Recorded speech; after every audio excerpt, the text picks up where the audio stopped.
Meskipun melalui peralihan zaman, rutin kerjanya tetap sama. Setiap hari ada dokumen yang perlu disemak. Setiap bulan ada gaji yang perlu diproses. Setiap urusan kewangan perlu dilaksanakan dengan teliti dan penuh amanah. Beliau mungkin tidak berada di hadapan kelas. Beliau juga bukan berdiri di atas pentas.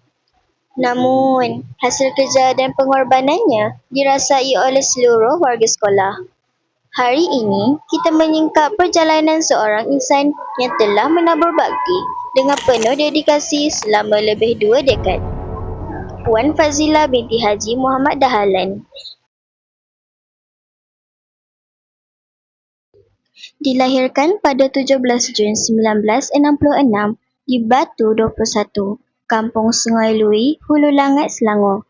Beliau merupakan anak keempat daripada 9 orang adik-beradik kepada pasangan Haji Muhammad Dahlan dan Hajah Umi Kalthum.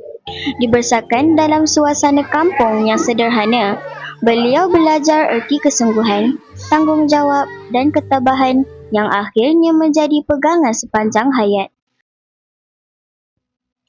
Perjalanan pendidikan bermula di SK Sungai Lui sebelum meneruskan persekolahan di SMK Abdul Jalil Hulu Langat. Di sinilah terbentuknya asas ketabahan, disiplin dan semangat untuk berjaya.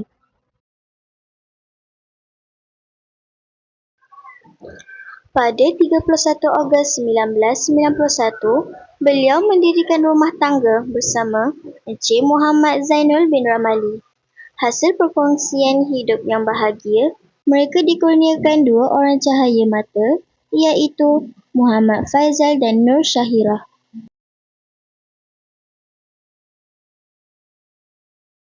Kini, keluarga ini turut diserikan dengan kehadiran seorang cucu tersayang, Anggun Farlisha.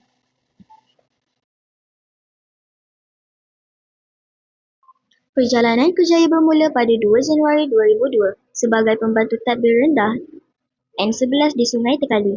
Beliau kemudiannya meneruskan khidmat di SK Batu 9 Ceras sebelum dinaikkan pangkat sebagai pembantu tadbir N17 di SJKC Batu 9 Ceras.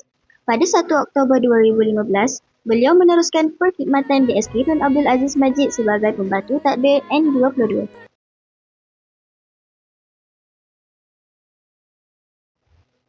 Sepanjang bertugas, beliau terkenal sebagai seorang yang komited, bertanggungjawab dan sentiasa membantu warga sekolah.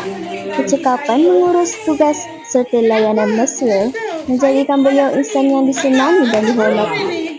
Kerjasama erat bersama guru dan staf telah mewujudkan suasana kerja yang harmoni dan penuh kekeluargaan.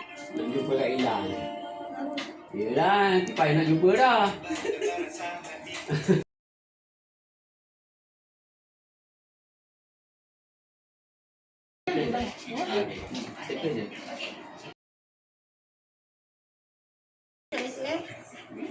Satu penghargaan yang membuktikan kesungguhan beliau dalam melaksanakan amanah.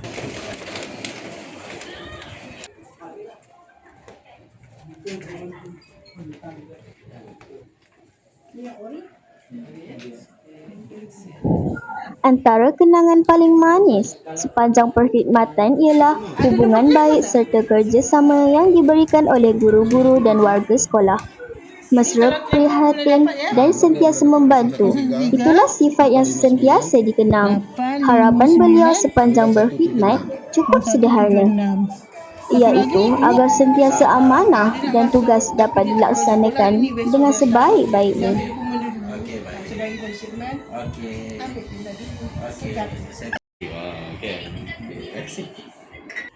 Selamat bersara Kak Ila. Dedikasi dan kecemerlangan beliau telah mendapat pengiktirafan melalui anugerah Perkhidmatan Cemerlang pada tahun 2013 dan 2019. Satu penghargaan yang membuktikan kesungguhan beliau dalam melaksanakan amanah.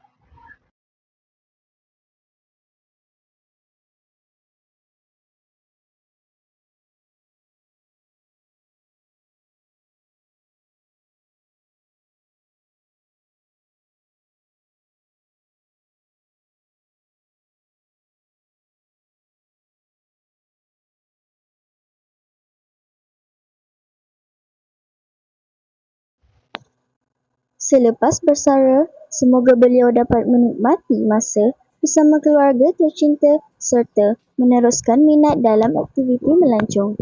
Semoga hari-hari mendatang dipenuhi kebahagiaan, kesihatan dan keberkatan.